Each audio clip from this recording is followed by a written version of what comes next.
All India Muslim personal law board AIMPLB ने शुक्रवार को दावा किया कि वाराणसी जिला अदालत ज्ञानवापी मस्जिद के परिसर में स्थित तहखाने में पूजा करने की अनुमति देने संबंधी फैसले पर जल्दबाजी में पहुंची है और कहा कि वह न्याय पाने के लिए इस मामले को उच्चतम न्यायालय तक ले जाएंगे।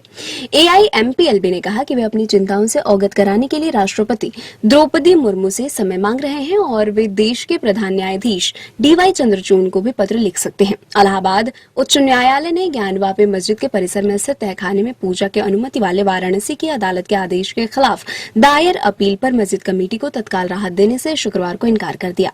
ज्ञानवापी मस्जिद का प्रबंधन करने वाले अंजुमन इंतजामिया मस्जिद कमेटी ने वाराणसी की अदालत के आदेश को चुनौती देते हुए उच्च न्यायालय में अपील दायर की है। न्यायमूर्ति रोहित रंजन अग्रवाल ने मस्जिद कमेटी की अपील पर सुनवाई करते हुए यह आदेश पारित किया। अगली सुनवाई 6 फरवरी को होगी। हालांकि अदालत ने तहखाने में पूजा अर्चना पर रोक लगाने का कोई आदेश पारित नहीं किया। All India Muslim personal law board के अध्यक्ष मौलाना खालिद सैफुल्लाह रहमानी ने कहा कि मस्जिद में पूजा की अनुमति देने से न केवल मुसलमानों को बल्कि धर्मनिरपेक्षता में विश्वास रखने वाले अन्य धर्मों के लोगों को भी दुख हुआ है।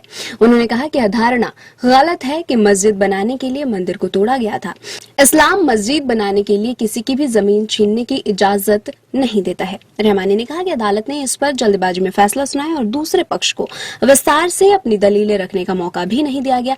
इससे न्यायपालिका में अल्पसंख्यकों के विश्वास को ठेस पहुंची है। मौलाना अरशद मदनी ने दावा किया कि मुस्लिम पक्ष को अदालत के समक्ष अपना मामला पेश करने का मौका नहीं दिया गया। उन्होंने कहा कि हम ऐसा करना चाहते थे और मौका नहीं दिया जाना बहुत निराशाजनक है। उन्होंने कहा कि हम इस मामले को उच्चतम न्यायालय तक ले जाएंगे। उन्होंने कहा कि यदि इतना बड़ा अल्पसंख्यक समुदाय कहता है कि वह न्यायपालिका पर विश्वास खो रहा है तो ये देश के लिए अच्छी बात नहीं है।